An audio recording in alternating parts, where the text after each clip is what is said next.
Katanya Bapak dulu sebagai kakaknya yang hadir di TKP, betul ya? Iya. Jadi waktu itu Tias ini kalau boleh tahu umur berapa waktu itu Bapak? Dia lahir 84 dan hilang tahun 2012. Tahun 2012. Oke. Nah, waktu itu dia menghilang itu dengan cara bagaimana Bapak? Boleh diceritakan? Nanti saya cerita dari awal aja, Pak. Ya, boleh, boleh ya. Dari awal. Ya. Nah, pada waktu itu tanggal 12 bulan 2 tahun 2012. Ya. Saya pulang dari agar, saya budidaya agar, Pak. Dan ketika saya pulang, saya mandi, habis makan, saya baring, mau istirahat. Nah, tidak lama kemudian, saya didatangi oleh orang yang memang tidak saya kenal, dan dia bercerita, kami dari Bima menuju Kupang untuk melaksanakan adat di Kupang. Dan setelah adat itu selesai, kami pulang katanya. Dan sampai di tengah laut, mesin kami rusak, dan akhirnya kami terdampar di Nusa di sini. Nah, alat mesin yang rusak itu dia punya as join. Dia kasih tahu bahwa di perahu itu ada ibu, ada anak kecil, dan banyak orang juga. Sekitar 64 orang katanya. Saya tidak tahu dan saya melihat kapal itu. Nah, karena saya kasihan sama mereka sekalipun saya capek, akhirnya saya langsung bangun, saya kasih dia helm, saya juga pakai helm dan kami berangkat ke Melolo untuk las alat yang rusak itu, join itu. Nah, dan sampai ke Melolo, Pak, kami kasih alat itu ke tukang las, dan dia ajak saya ke sebuah toko untuk dia belanja. Dia belanja oli, rokok, untuk persiapan di jalan katanya. Dan akhirnya pada saat dia mau bayar, uang tidak cukup. Dan dia minta nomor rekening toko tersebut. Dia bilang saya kirim ke saya punya bos supaya bos saya kirim uang. Namun di Sumba di sini kami tidak biasa begitu, tuan toko bilang.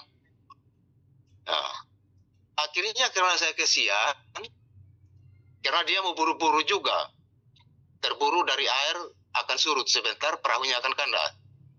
Loh, kami mampir ke tukang las, kembali minta nomor rekeningnya. Oh, saya tidak pakai nomor rekening, dia bilang. Kalau uang saya punya, tetapi bagaimana saya punya uang bisa kembali? Kata tukang las itu. Waduh, kasihan ini orang, saya bilang. Kalau begitu, saya tanya dia sama juragan ini, yang mengaku dirinya juragan. Bagaimana kalau kita pergi ke saya punya bapak mentu, agak jauh dari Melolo, nama tempat itu Wanga. Oh, saya mau katanya. Oke, kalau begitu, mari. Kami jalan ke Wanga, sampai di sana, bapak mentu bilang, kamu kenal bagaimana dengan ini orang? Oh, memang ini orang, mereka lagi susah, dan mereka belanja di toko tadi, dia tidak punya uang, dan dia mau minta uang ke bosnya, tapi butuh nomor rekening. Akhirnya bapak mentu saya itu kasih nomor rekening, dan tidak lama kemudian kami kembali ke toko itu. Langsung ke bank, uang itu juga sudah masuk, Pak. Uang 1.500.000 untuk bayar ke toko itu, uang itu sudah masuk ke nomor rekening itu.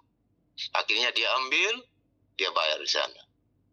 Karena begitu kami lama di Melolo itu, sekitar jam 6 baru kami pulang ke Nusa, 6 sore. Dan bawa alat yang sudah las itu tadi. Oke. Dan kami sampai ke Nusa, sudah agak gelap. Dan perahu itu tidak lagi di pinggir, di pesisir pantai. Perahu itu sudah di kepala meting. Sudah kandas di sana. Begitu.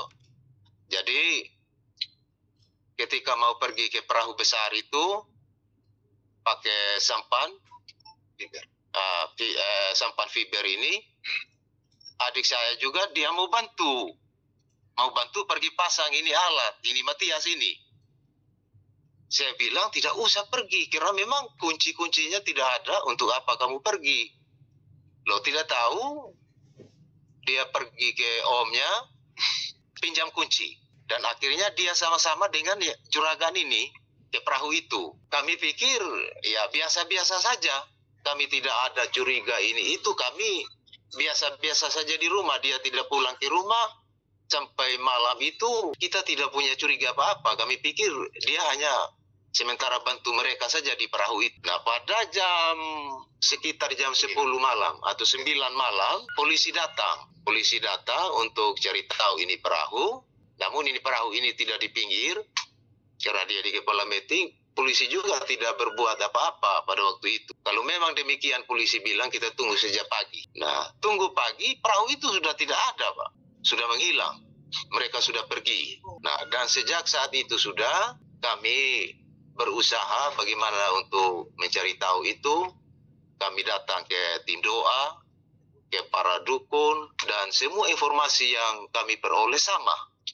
Pada waktu itu dia tidak berada dalam keadaan bahaya, dia ada selamat bersama-sama dengan orang-orang tersebut. Baik, nah, pertanyaan saya begini, artinya waktu pengiriman uang itu ada nama orang sebagai pengirim itu, apakah sempat dicek namanya di bank? Pada waktu itu, Pak, bahkan kami sama-sama dengan wartawan untuk mencek dari mana asal uang itu dikirim, itu memang sulit untuk ditemukan.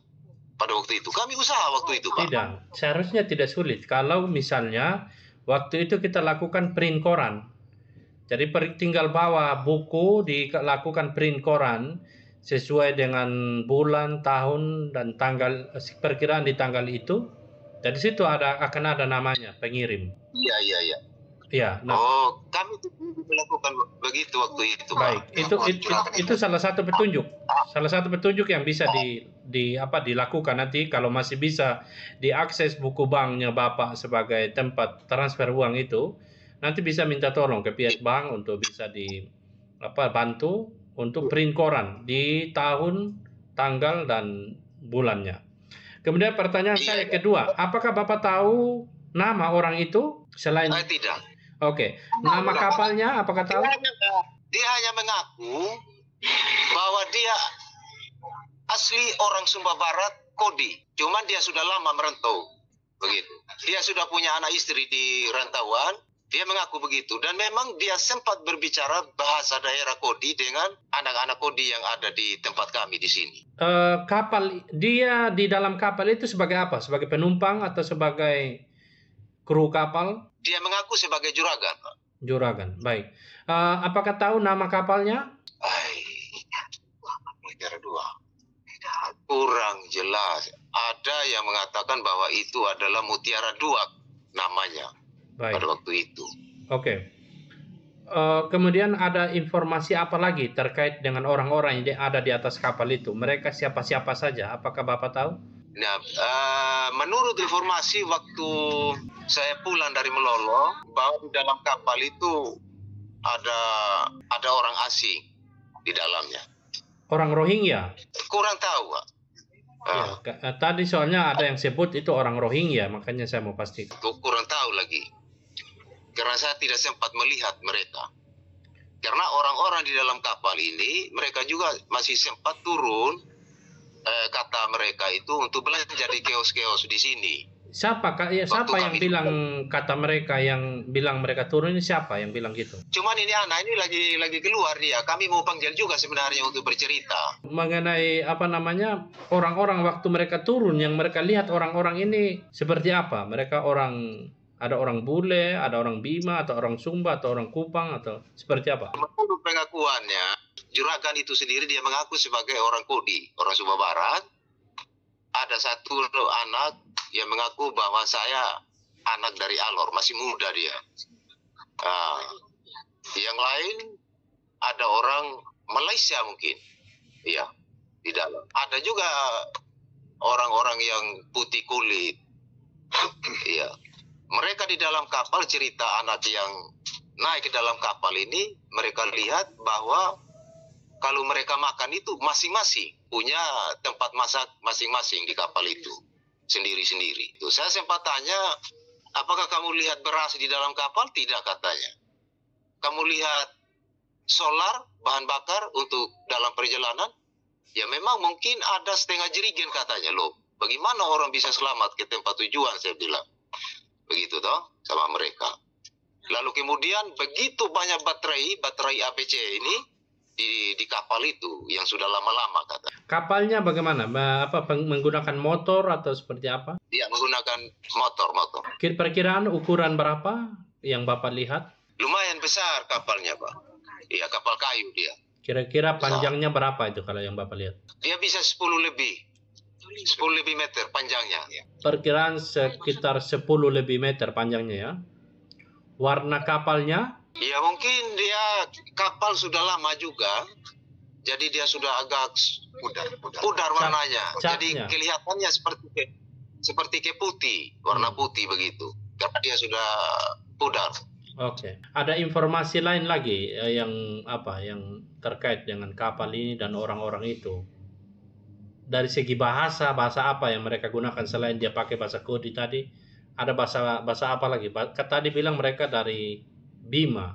Untuk bahasa saya tidak dengar. Kalau untuk saya dengar langsung bahwa mereka berbicara antara mereka dan mereka, saya tidak tahu. Jadi Bapak hanya berhubungan dengan juragan ini ya? Ya, itu saja. Ya. Yang datang ke rumah, ya untuk minta tolong untuk las alatnya. Hanya itu saja. Baik, oke. Jadi satu-satu petunjuk yang saya rasa saat ini yang bisa kita pakai itu adalah apabila kita bisa mengungkap nama pengirim uang dengan cara kita melakukan print koran. Nanti mungkin bisa hubungi lagi pemilik nomor rekening waktu itu, lalu kita coba hubungi dari pihak bank terkait, minta tolong mereka karena ini menyangkut keselamatan nyawa, supaya kita bisa dapatkan nama dari pengirim uang itu. Itu satu petunjuk yang sangat-sangat jelas kalau kita bisa dapatkan itu untuk saat ini. Siap. Ya. Oke. Kalau begitu kita akhiri video ini sampai di sini. Nanti kalau ada informasi lain lagi tentang orang-orang ini yang turun, nanti bisa hubungi saya kembali ya, supaya kita nanti rekam lagi versi mereka. Siap, Pak Ben. Nanti ada adik satu yang tahu persis karena dia sempat naik di dalam kapal dan berkomunikasi dengan orang pada saat itu, Pak Ben. Nanti silahkan dia nanti komunikasi dengan saya lagi kalau dia sudah kembali ya. Siap, Pak Ben. Oke. Ya, selamat sore, Tuhan berkati. Selamat sore. Salam. Shalom ya.